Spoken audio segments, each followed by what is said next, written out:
জয়দা, আপনি আইএফ এর সচিবের পাশাপাশি আপনার আরেকটি পরিচয় আছে, আপনি জজ টেলিগ্রাফের মানে একদম ঘরের লোক।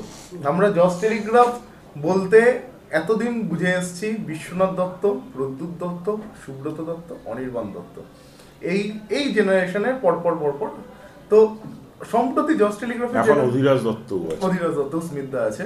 তো বর্তমানে যে জিনিসটা বারবার উঠে আসছে যে সামনেই মিলন উৎসব, যেটা বিজয়া সম্মেলনী কিছুদিন পর যেহেতু সেখানে মিলন উৎসব করা হয়েছে, 6 তারিখে এটি আছে আপনাদের টেন্টে প্রোগ্রাম। সেখানে যে আমন্ত্রণের কার্ড, সেইখানে সুব্রত দত্ত অর্থাৎ বাপিদার নাম নেই, এই বিষয়টা কেন? দেখুন, প্রথমত এটা জজ টেলিগ্রাফের ব্যাপার।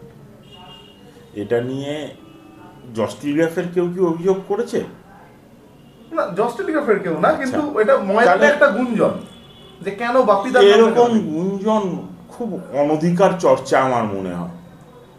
মানে এরপরে তো এরকম গুঞ্জন উঠবে যে আপনার মেয়ে কার সাথে বিয়ে হবে, কেন হবে, এইসব। এটা তো কোনো সুস্থ বুদ্ধিসম্পন্ন কথা নয়। এবং প্রশ্নটা যখন করেছো আমি বলেই দিচ্ছি, সুব্রত দত্ত আমার দাদা হয়। আগের বছর আমায় বলেছিল যে তুই দায়িত্ব নিয়ে এই প্রোগ্রামটা কর।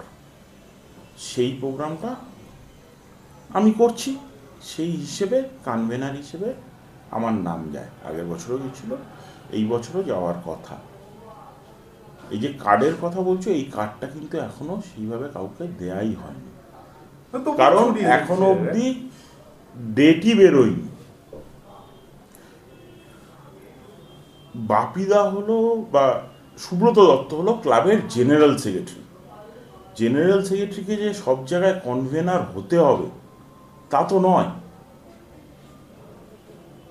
কনভেনার যে কনভিন করে, যে সকলকে জানায়, তাকে কনভেনার বলে।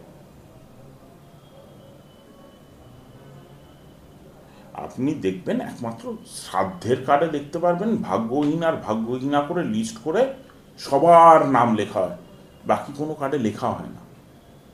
জেনারেল সেক্রেটারি স্ট্যাটাসটা জেনারেল সেক্রেটারি, সেটা কমে যায় না কোনোদিনও। উনি ক্লাবের মাথা, এবং এটা তো আমাদের ক্লাবের ব্যাপার। এটা নিয়ে গুঞ্জন, এটা নিয়ে আলোচনা, এর কথা আসছে কোথা থেকে? তাও তুমি জিজ্ঞাসা করলে আমি বলে দিলাম যে সুব্রত দত্তই আমায় দায়িত্ব দিয়েছিল এটা করার জন্য, যে এবার থেকে তুই করবি, তো আমি করি। এবং তার সম্মতিতেই আপনি কনভেনার হিসাবে আপনার। আমার নাম যায়। ঠিক আছে, ধন্যবাদ।